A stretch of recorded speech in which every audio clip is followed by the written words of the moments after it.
this will be short and sweet. Dan said that all I had to say was that he's a cat person, and his brother has 800,000 Twitter followers. But I thought maybe I'd say just a little bit more about him. But that shows you some of his sense of humor. So Dan Siedell, he's a trained specialist in modern art and modern contemporary art and theory, and he is a curator. He was born in Nebraska on the plains, so he's a Midwesterner. And he studied art in New York City, and was a professor of modern and contemporary art history at the University of Nebraska in Omaha, as well as being the chief curator of the Sheldon Museum of Art at Nebraska-Lincoln. And he has collaborated with numerous artists, and particularly this afternoon he was talking about Martinez Celaya, so I bet he will say some things about tonight. But as a whole, he's an independent scholar, but he's also, since 2013, served as the presidential scholar and art historian in residence at the King's College in New York City. And he and his wife, Carrie, currently live with an ocean view in Lauderdale by the Sea in Florida, and are newly empty nesters, and their kids are scattered around to various schools and jobs in Florida, New York City, and Nebraska. He's a big fan of Jack White and the White Stripes, and Bon Jovi. And they're members of Shepherd of the Coast Lutheran Church in Fort Lauderdale, Florida. So those of us, there are a few of us who, raise your hand if you were at the museum tour today. Yeah, quite a few of us. I'm really glad so many of you came back. It was a great time to just learn from him some techniques of how to interact in a museum setting. And I'm excited for his talk tonight because he's not so much interested in kind of decoding art or what exactly does it mean, but actually learning from art to have a vulnerable kind of personal encounter with it, and to use kind of his own words to see it from the inside as a partner with the work of art, as a neighbor, or as a lover. So join me in welcoming Dan Siedell.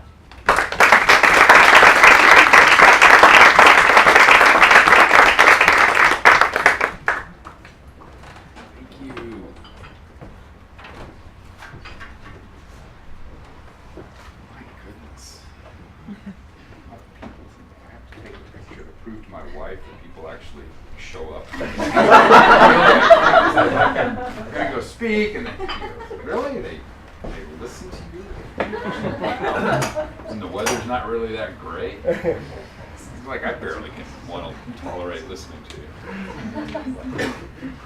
Well, thank you very much. It means a lot to me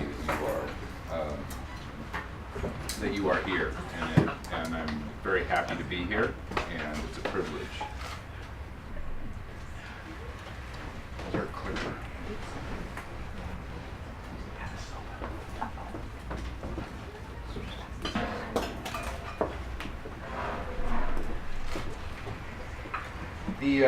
The title of my talk tonight is based on the lead essay of a collection of essays that I published through Cascade a few years ago. And I've given this version of this talk a number of times, but each time, because it's so personal, each time I have to reread it to see if I believe it. If I actually believe what's coming out of my mouth. Because if I don't believe what's coming out of my mouth, how can I ask you to believe it? So tonight I'm asking you to believe what's coming out of my mouth. At this moment I believe it. And so it's even though it's a talk I've given numerous places, it shifted and changed, predicated upon me shifting and changing. Also, before I begin, I make reference to modern art throughout this talk, and it's simply shorthand for modern contemporary art made, an artistic studio practice made within the conditions of modernity in the broadest possible way. And so it's just shorthand for that. So that's what it is. Let's face it. Modern art is strange and off-putting. It doesn't behave like we think art should. And so a painting that features distorted, tortured, and emaciated figures,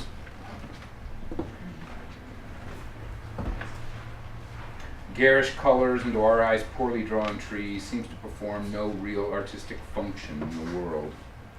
We're confused that some small pastel and oil drawing painted by a neurotic Norwegian made during the first decade of the 20th century sold for $120 million at Sotheby's in 2013. How can this be? What are we missing?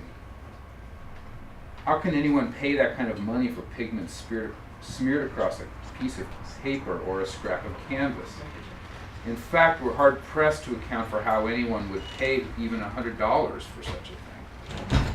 Paintings don't seem to do anything constructive in the world, and so someone must be pulling our leg.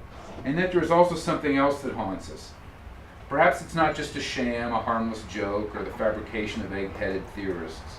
Perhaps modern art is not harmless. Perhaps it's dangerous. Perhaps it actually does something in the world for which we as Christians need to be on the alert. Perhaps modern art is something to fear. But I do not intend my remarks tonight to help you make sense of modern art or even to alleviate such fear. Tonight I will do something else. Tonight I will confess a 25-year relationship with modern art. I will testify to what modern art has done to and for me as a human being and as a Christian. I will in short make a public confession not only for my love of, but my faith in modern art.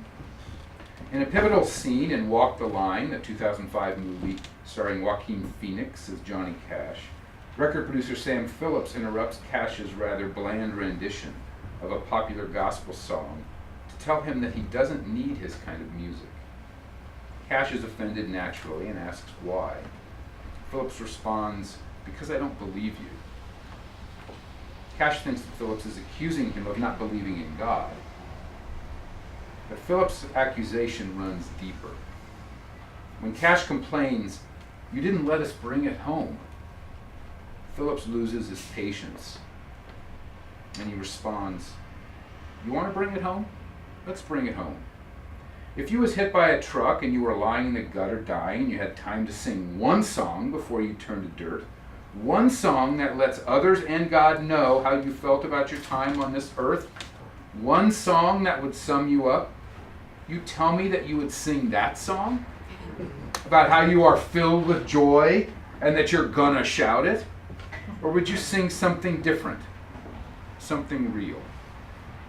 Tonight before God, I will tell you what sums me up. I've given my life to the study of modern art, and I have felt the pressure to justify it as a Christian. To step away from my work as an art history professor, museum curator, and art critic, to defend my relationship to it theologically and spiritually, to the church and to myself. Perhaps even to respond to the accusation that modern art and I have been, as St. Paul warns, unequally yoked. I have felt the pressure to explain how and why modern art isn't harmful, that it's safe for you and our weaker brother sitting in the pew next to you. This pressure, with which I still struggle, is the result of the conflicts I experienced as an adolescent struggling with my identity and my vocation. I was born and raised in a lower middle class family on the plains in Nebraska and grew up in a large non-denominational church, both of which make my interest in the arts, and modern art in particular, especially strange.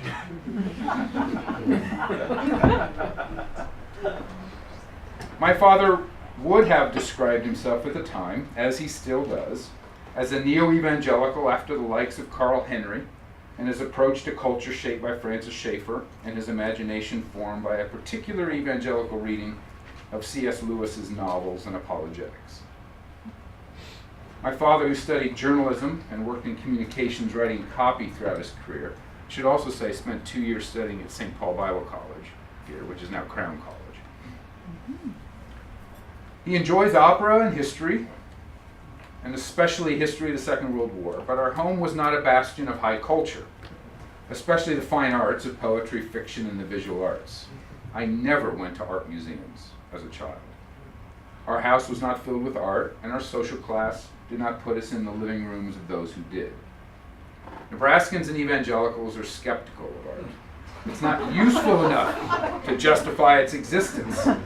It smells of the elitist or the bohemian, of the drawing room or the coffee house and alternative lifestyles, like political or theological liberalism. Given the fact that my passion for modern art seemed to have appeared out of nowhere, it suggested to my friends and fellow congregants, including the elders' board that guarded the flock, that I was not someone to be trusted. And I spent many years, as I often still do with my family and those acquaintances and friends back home, hiding it. And so I always felt, especially in the context of the church, that it was always the safest to remain in the closet. One encounter can be taken as paradigmatic. I had recently been appointed chief curator of my hometown University Art Museum, which I never went to as a child. And in the Sunday Art section, an article had appeared announcing my appointment.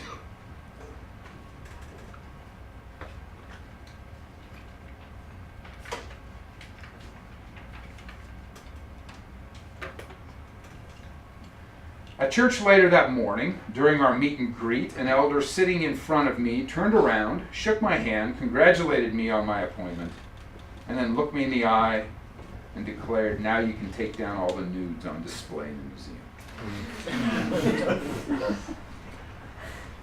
This was not exactly the kind of greeting or congratulations I was expecting, but an accurate indicator of the presumption that art in general, and modern art in particular, is not just vulgar, but it leads to vice. Art is more trouble than it's worth. It's something that has to be cleaned up and taken out, controlled, kept at arm's length, not something to be embraced.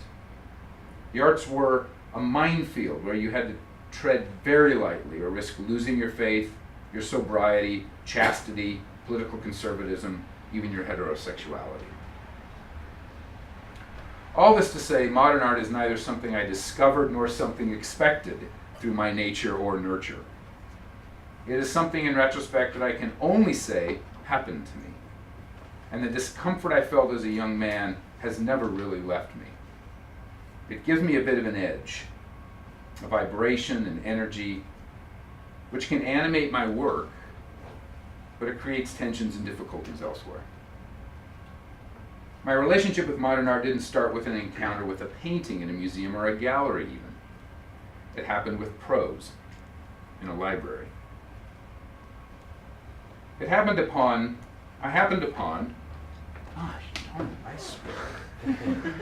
I'm not very graceful with this. I'm sorry.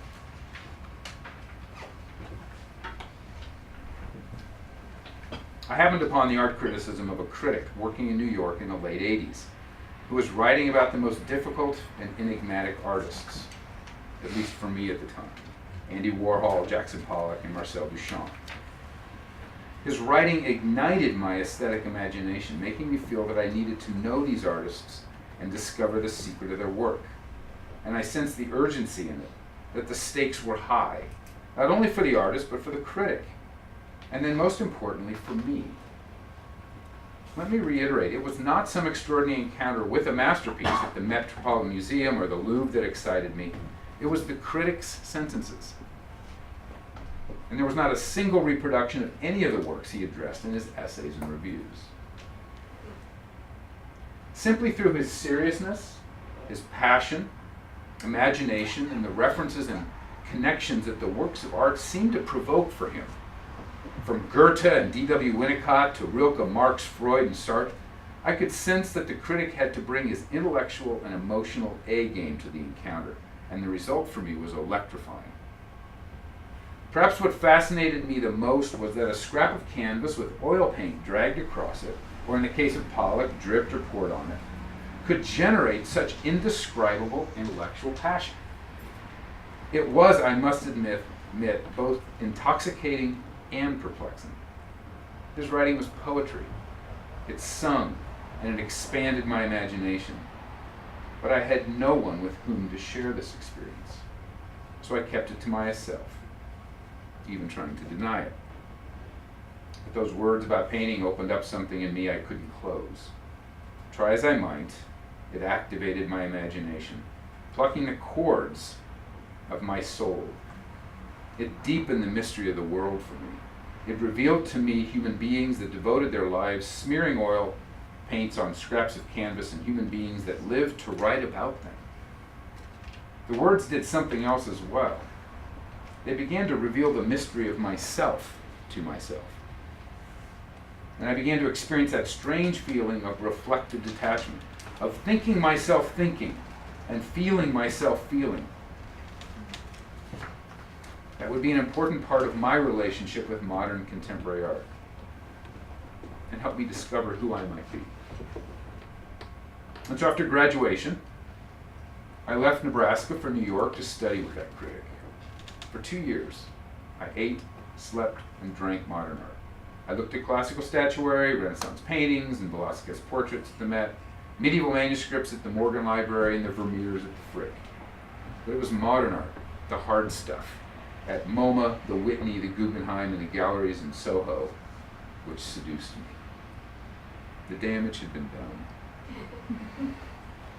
Although I returned to the Midwest, to Iowa City, to do my doctoral work with the specialist my mentor in New York recommended, and I returned to Nebraska to begin my career as curator and art historian, I have never recovered from what modern art did to me those 2 years in New York, revealing something about who I really was and needed to become. I grew up in a Christian home, a slightly post-fundamentalist evangelical home that was a lot less post than it believed itself to be. And I honestly cannot remember a time when I didn't consider myself a Christian. I did not go through a period of rejecting the church or rejecting my faith, and it never dawned on me that my work with modern art needed to be reconciled with my faith, or that I needed a Christian worldview in order to negotiate the minefield of modern art or the art world. My love of modern art was as natural, but also as fraught as my faith in Christ, which was at least as complicated as my relationship with modern art, as I was trying to figure out how to reconcile my faith with the specifics and peculiarities of a dispensational theology and culture that continued to grow more problematic for me. My problem wasn't integrating my faith and learning intellectually. It was justifying my growing conviction that modern art had an existential, theological, spiritual significance that flatly contradicted the strange approach to nature and culture of that crypto-nihilism of the dispensational worldview in which I was formed. The burden to justify myself theologically, to develop a Christian perspective on modern art, was an attempt to make more palatable my professional decision to myself, primarily, but also to others in my church community, and to divert attention from the stark reality that I loved it with every fiber of my being. And I freely admit the specter of idolatry always lurks, as it still does behind every corner. My decision to try to justify my relationship theologically began when I was putting the finishing touches on my dissertation. I read Francis Schaeffer's little book, Art in the Bible, that I found in my father's library, and it depressed and confused me. The portrait of modern art that Schaeffer painted didn't resemble the one I knew. What was wrong with me? Spiritually and theologically, to be attracted to and emotionally invested in something so dangerous. If Paul was right in Colossians 1:17, that it is in Christ all things hold together, I thought, doesn't that include Pollock's and Picasso's paintings? I was alone. And 25 years later, I have to admit that the feeling of loneliness, alienation, and more than a little self-conscious embarrassment remains. Christian writing on modern art has been a consistent source of disappointment. Not that the artists, philosophers, or theologians who write about it are wrong, per se, but I just do not feel described by their sentences. Their approach to modern art is always, it seems, from the outside in some way, at arm's length, with their minds made up as to why modern art should be avoided or dismissed, with all the caveats, and written by folks, many folks who don't really like it that much anyway, and are also much more interested in polishing theological frameworks and concepts as an indicator of where the culture is than the than the experience of and engagement with particular works of art. My relationship with modern art was and is completely different. It had passion and agency. And viewed through the spying worldview binoculars of a Schaefer, it was illicit. Modern art had put its hands on me. It was doing something to me.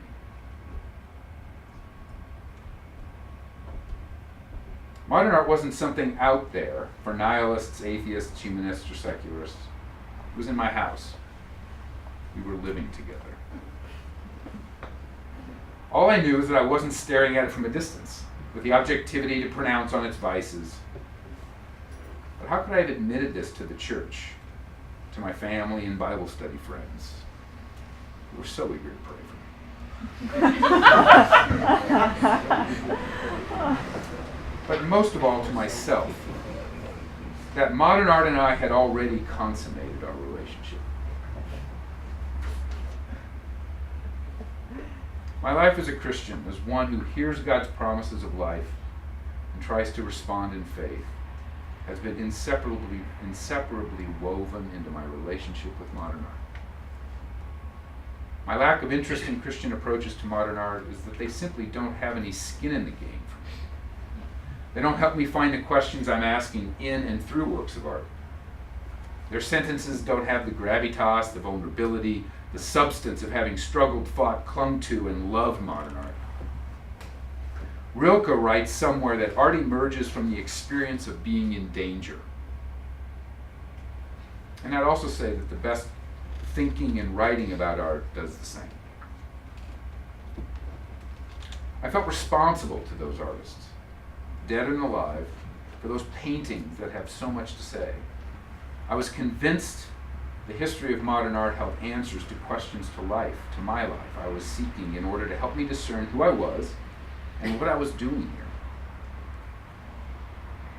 In Rilke's famous poem, The Archaic Torso of Apollo, the narrator is confronted by a marble statue that speaks. Let's see if I can get this right. Yes. Okay, now. And what this marble torso declares is, you must change your life. The work of art makes a claim on the viewer. You whom I see, you who stand before me, you must give an account. And I felt that claim. Work of art does something profound to us. It discloses the present. It jerks us away from the past, from nostalgia, regret, and from the future, our fears and ambitions. The painting, when I happen upon it in a museum, exists at that moment for me. I am the intended audience for that work, and it speaks to me. What do I hear? That is the challenge and opportunity of art criticism, and that is where I live and breathe and have my being. There isn't much writing out there on art that reflects on the claim that art makes on the viewer, Christian or otherwise. What usually matters is the artist's worldview, his or her beliefs, or how easily the work can be used as an example to illustrate it, or its capacity to express the times, or reflect the prevailing political or social discourse of the day. Yet I agree with both T.S. Eliot and Oscar Wilde. Eliot once said that the meaning of a poem lies somewhere between the poem and the reader. And in his brilliant dialogue, The Critic as Artist, Wilde states, quote, "When the work is finished, it has, as it were, an independent life of its own, and may deliver a message far other than that which was put into its lips to say." End of quote. My own experience confirms the truth of Wilde's claim. I know artists who profess atheism with their lips, yet make paintings that have been witness to something else. It's also been my experience that self-described Christian artists make paintings that say something quite contrary to what they claim. But I stand before you tonight incapable and defiantly unwilling to justify my relationship with modern art, theologically or otherwise. All I can do is confess that I cannot imagine my life as a human being or as a Christian without it. That it has made a claim on me, and that God has graciously worked through that claim, through my passion, my fear, even my idolatry and infidelity, and through such a stupid and useless activity of looking at and thinking about paintings. That's my vocation. I look at paintings and think about them. And I share that. Speaking, writing. And whatever kind of person I have become and will be, my relationship with modern art has had more than a hand in it. What more can I ask of it?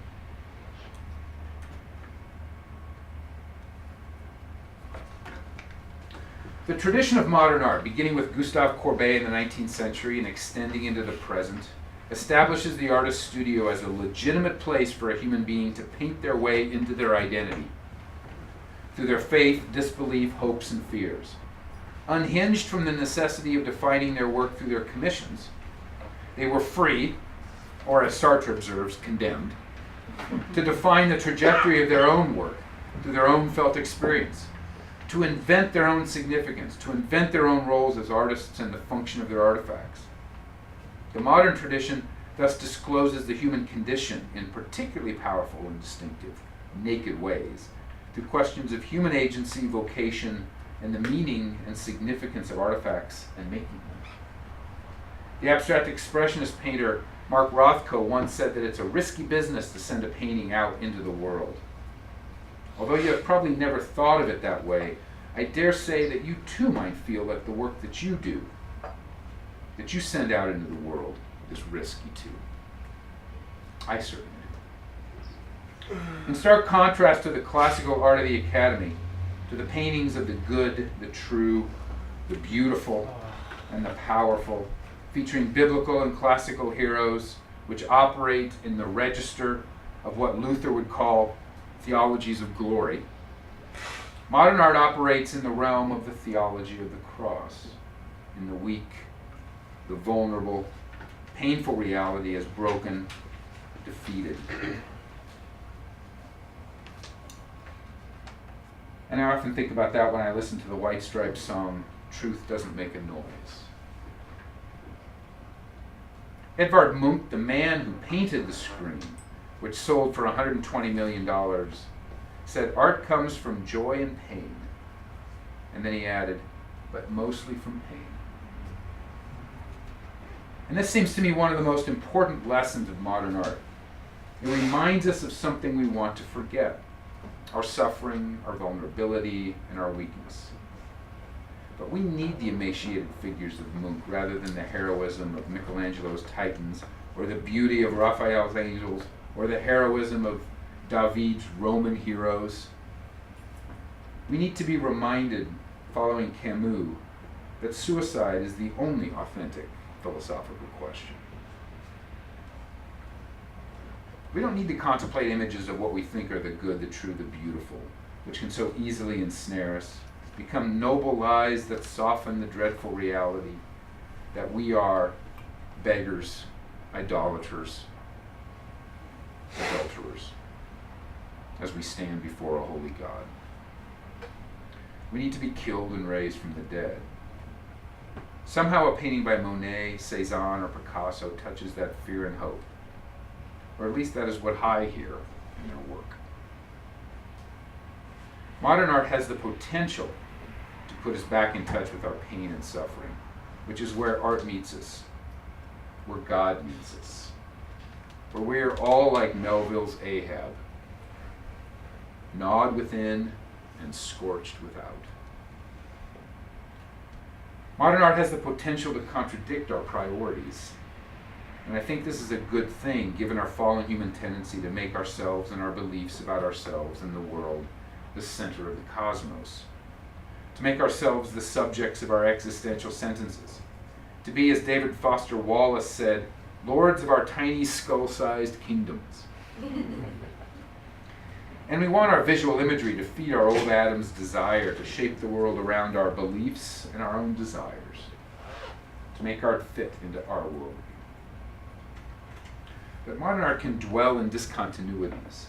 It undermines our belief that artistic value is found in technical virtuosity, that its meaning should declare itself immediately, that looking is easy and art is about making us feel good. It's a stick shoved into the relentlessly spinning spokes of our incessantly spinning desire for emotional, intellectual, and aesthetic efficiency.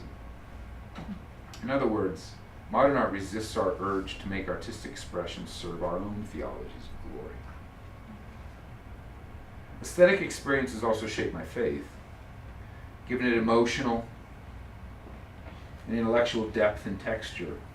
It has reminded me that Christianity is not a life system that explains the world, making it transparent and explainable. In fact, my experience of faith is that it usually does the opposite.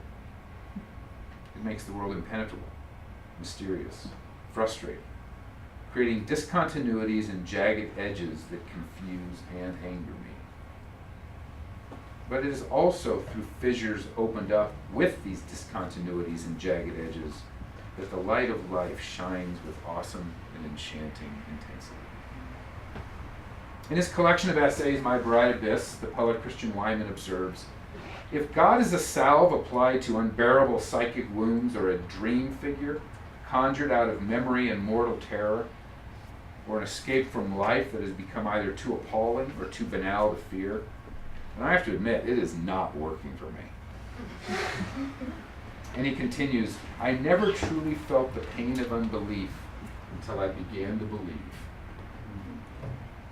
It seems to me that faith in the promises of God's word actually aggravates and intensifies the disparity between the promises we hear, I am with you always, even until the end of the age, and the world that we see, the sickness, the death, the injustice, the evil in my own heart.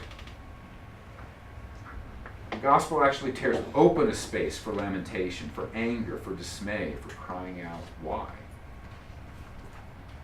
That is the question I often hear in modern art. Christ doesn't make everything fit together, so we can sing that same song that made Sam Phillips cringe. And as the great friend of Kant's and devoted Lutheran thinker J.G. Hamann once wrote, we only see the underside of the carpet that God is weaving, where only the knots and discontinuities are visible. While we confess with Paul that it is through Christ all things hold together, we must also confess with Paul that we see through a glass darkly.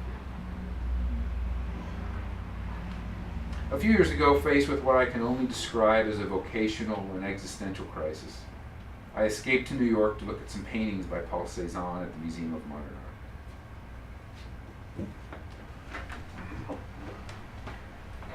At that time, it's all I could think of doing. But it's not exactly the kind of behavior one would expect from someone who at the time was on the staff of a conservative Presbyterian church in South Florida.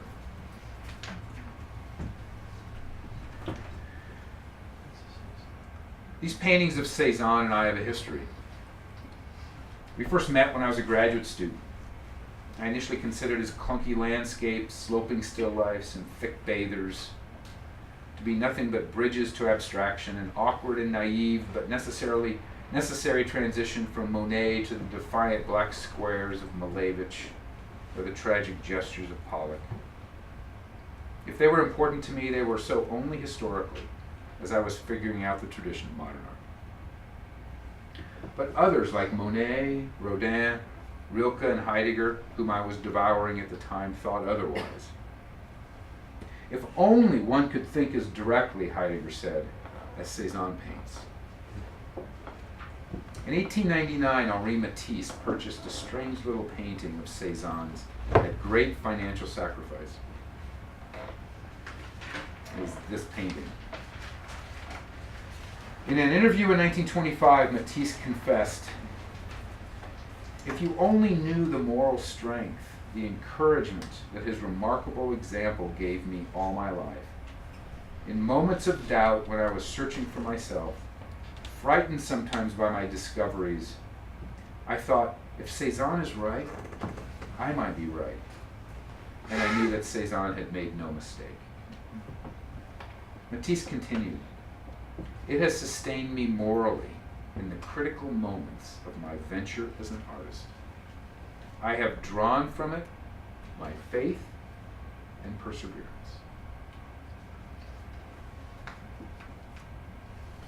And in fact, Matisse's biographer, Hilary Sperling, says that around the First World War, Matisse was struggling financially, and he brought to his family, his children and his wife, a decision, the possibility of selling the painting.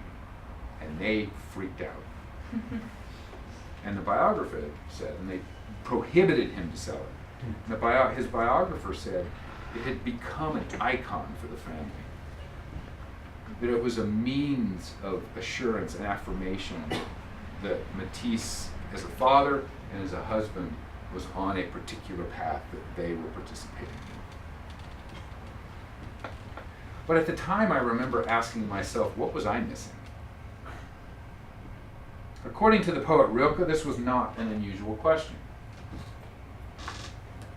For a long time, nothing, Rilke writes. And then with Cézanne's paintings, suddenly one has the right eyes. The right eyes did not come for me in graduate school. They came gradually as I began to work closely with artists over the next few years, to sit with them in their studios, watch them work, and reflect on our conversations. It happened as I wrote about paintings, organized exhibitions, and instructed students. But perhaps most importantly, it happened as I experienced the struggle to remain faithful to my vocation, to what took me to New York to study modern art in the first place. It happened in the midst of professional challenges and personal responsibilities involving much more than paintings. It occurred through profound professional disappointments and personal failures through which those paintings insinuated themselves. The right eyes came when I looked at Cézanne's paintings and saw them as artifacts made by a human being who suffered his vocation, suffered his artistic project, struggling with doubt his entire life. What was Cézanne's artistic project? His single artistic goal, which is also the driving aspiration for the tradition of modern art, the engine that drives it, was to paint nature as he experienced it, as he received it, sur le motif. That is, out in the landscape where he would set up his easel. The results were surprising, to say the least, and he experienced significant opposition from the academic establishment. Amidst the insecurities and doubt, the resistance and misunderstanding, he painted until the day he died. After having contracted an illness while being caught in a thunderstorm when he was painting sur le motif. He made 954 paintings, 645 watercolors, 1,400 drawings over the span of his lifetime. He rose at 4 a.m. and was either in his studio or sur le motif by 7 a.m. every day. The last letter he writes is to his son who's living in Paris. He's on his deathbed and he asks his son to bring particular paints that he needs. Cézanne was a servant to the world around him, looking and studying and ultimately reveling in the wonder and mystery of what was given to him. He would sit for hours staring into the landscape with no movement, lizard-like, as observers called it. They said that it could be 20 minutes to an hour between brushstrokes. Have you ever looked at anything for between 20 minutes and an hour? A rose, a tree? I haven't. My attention span is like a nap. While his establishment colleagues in the academy painted mythical figures, gods and goddesses, cherubs and putti, elevating the imagination of the viewer, Cézanne dwelt in his and our creatureliness, feet firmly planted on the ground. Many of his admirers painted or claimed that his greatest gift was to paint the weight of his subjects, whether it was a head, a house, or an oak tree. And one hostile critic said that Cézanne could even paint bad breath. Cézanne's art, indeed the tradition of modern art within which he painted, reminds us that we live our lives sur le motif. We are always in it. That is, in the terrible suffering, frightening givenness, and beauty of the world, as our stomach churns and our mind races. Heidegger said that Cézanne's paintings declare one thing: life is terrifying. And yet, Cézanne's paintings, like so many in the modern tradition, might say one word more from the terror, pain, vulnerability, and doubt.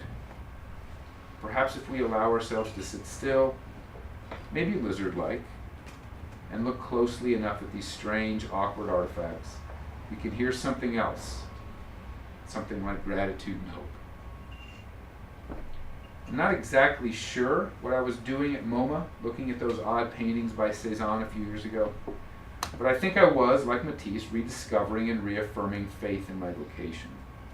And perhaps something more, that through these paintings I was clinging to a living, bold trust in God's grace, so certain of God's favor that I would risk death 1,000 times for it. So, who's afraid of modern art? I am. And I have come slowly to learn that through it, through my vocation of living my life, in and through modern art, and that through those fragile, vulnerable, and absurdly useless painted, smeared canvases, and my relationship with them, that God has, is, and I will pray continue to keep his promises to me. Thank you.